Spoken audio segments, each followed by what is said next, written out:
문재인 대통령이 90도로 인사하는 장면이 목격이 됐거든요. 아, 얼마나 모양이 보기 좋아요. 우리 보훈 가족들, 저 6.25 때나 베트남 중 가서 온몸을 바쳐서 하신 분들 아니에요? 그분들이 우리나라에서 제대접을 못 받았어요. 저희 돌아가신 아버지 얘기입니다만은 아버지도 국가유공자신데 대문에 국가유공자의 집을 그걸 뗐어요. 무슨 위해를 당할지 모른다고. 우리나라 국가유공자의 그 현실입니다. 오히려 더 멸시를 받고 오히려 그거를 부끄러워해서 숨길 정도였어요. 그랬는데 저렇게 아니 미국이나 이런 데 봐요. 국가유공자들은 저 군복 입고 다니잖아요. 근데 우리나라는 큰일 나는 줄 알잖아요. 저렇게 불러서 대통령이 90도씩 인사하고 또 국가유공자뿐만 아니라 파독 간호사, 광부까지 불러서 저렇게 손잡아주고 하는 행사는 정말 제가 보니까 문재인 대통령이 지금 인기가 80% 이상 지지도가 오늘도 높잖아요. 80%가 그게 왜 그러냐면 저렇게 낮은 자세로 여태까지 국가에 공헌을 했지만 별로 대접받지 못하고 괄시받은 사람들을 저렇게 손 잡아주는 거 저거가 굉장히 문재인 대통령이 지금 잘하는 거예요. 그래서 조금 더 하나 보탠다면은 야당한테도 저렇게 좀 하면은 그게 소통이 될 겁니다. 야당도 지금은 많이 엇나가 있지만 인사 앞두고 사전에 좀 귀띔도 좀 해준다든가 아니면 이런 사람들 괜찮은데 어떻게 생각하시냐고 한번 물어본다든가 여러 가지 협치하는 방안이 많거든요. 그러니까 저런 거 굉장히 문재인 대통령 잘하는 거고 이제 제일 중요한 건 야당하고의 그런 문제인데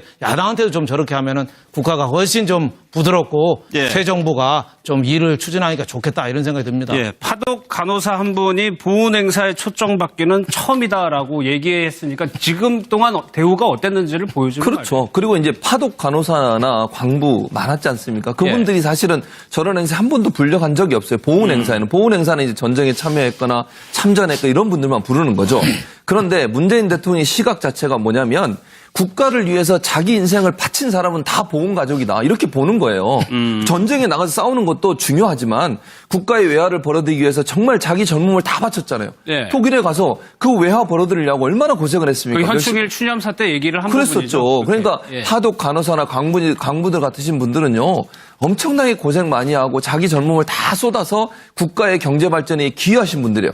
그분들도 보훈이라는 거죠. 저 자세가 저는 정말 중요하다고 생각해요. 단순히 전쟁에 나가서 싸우는 거 그것도 물론 중요하죠. 그러나 국가를 위해서 보이지 않는 곳에서 자기 정열과 정성을 다 바쳐서 헌신한 분들이 다 우리가 존중해드려야 될 보훈 가족이라는 부분을 상징적으로 보여줘서 정말 문재인 대통령이 참 잘한 거죠.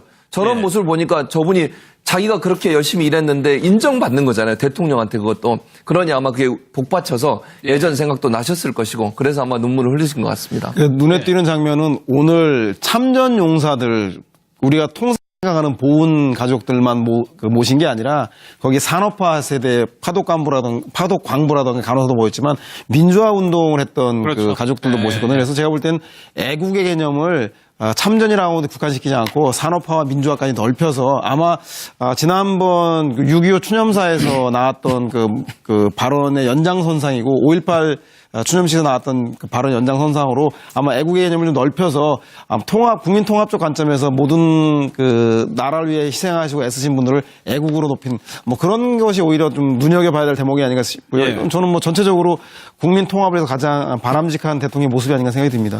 그런데 저렇게 아니 미국이나 이런 데 봐요. 국가유공자들은 저 군복 입고 다니잖아요. 근데 우리나라는 큰일 나는 줄 알잖아요. 저렇게 불러서 대통령이 90도씩 인사하고 또 국가유공자뿐만 아니라 파독 간호사, 광부까지 불러서 저렇게 손잡아주고 하는 행사는 정말 제가 보니까 문재인 대통령이 지금 인기가 80% 이상 지지도가 높잖아요. 80%가 그게 왜 그러냐면 저렇게 낮은 자세로 여태까지 국가에 공헌을 했지만 별로 대접받지 못하고 괄시받은 사람들을 저렇게 손 잡아주는 거 저거가 굉장히 이런 생각이 듭니다. 파독 간호사 한 분이 보훈 행사에 초청받기는 처음이다라고 얘기했으니까 지금 동안 대우가 어땠는지를 보여주는 거죠. 그렇죠. 그리고 이제 파독 간호사나 광부 많았지 않습니까? 그분들이 사실은 저런 행사 한 번도 불려간 적이 없어요. 보훈 행사에는. 보훈 행사는 이제 전쟁에 참여했거나 참전했거나 이런 분들만 부르는 거죠.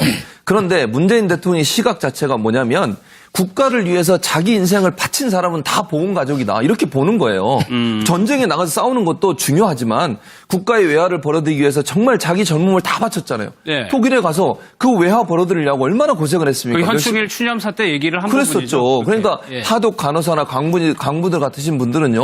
엄청나게 고생 많이 하고 자기 젊음을 다 쏟아서 국가의 경제 발전에 기여하신 분들이에요. 예. 그분들도 보훈이라는 거죠. 저 자세가 저는 정말 중요하다고 생각해요. 단순히 전쟁에 나가서 싸우는 거 그것도 물론 중요하죠. 그러나 국가를 위해서 보이지 않는 곳에서 자기 정열과 정성을 다 바쳐서 헌신한 분들이 다 우리가 존중해드려야 될 예. 보훈 가족이라는 부분을 상징적으로 보여줘서 저는 문재인 대통령이 참 잘한 문재인 대통령이 90도로 인사하는 장면이 목격이 됐거든요.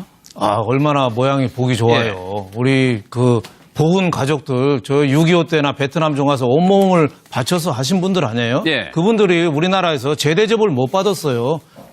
저희 돌아가신 아버지 얘기입니다만은 아버지도 국가유공자신데 대문에 국가유공자의 집을 그걸 뗐어요. 무슨 위해를 당할지 모른다고. 우리나라 국가유공자의 그 현실입니다. 아, 오히려 그 더 정도입니까? 멸시를 예. 받고 오히려 그거를 부끄러워해서 숨길 정도였어요. 그런 문재인 대통령이 지금 잘하는 거예요. 예. 그래서 조금 더 하나 보탠다면은 야당한테도 저렇게 좀 하면은 그게 소통이 될 겁니다. 예. 야당도 지금은 많이 엇나가 있지만 인사 앞두고 사전에 좀 귀띔도 좀 해준다든가 아니면 이런 사람들 괜찮은데 어떻게 생각하시냐고 한번 물어본다든가 예. 여러 가지 협치하는 방안이 많거든요. 그러니까 저런 거 굉장히 문재인 대통령 잘하는 거고 이제 제일 중요한 건 야당하고의 그런 문제인데 야당한테도 좀 저렇게 하면은 국가가 훨씬 좀 부드럽고 예. 새 정부가 좀 일을 추진하니까 좋겠다.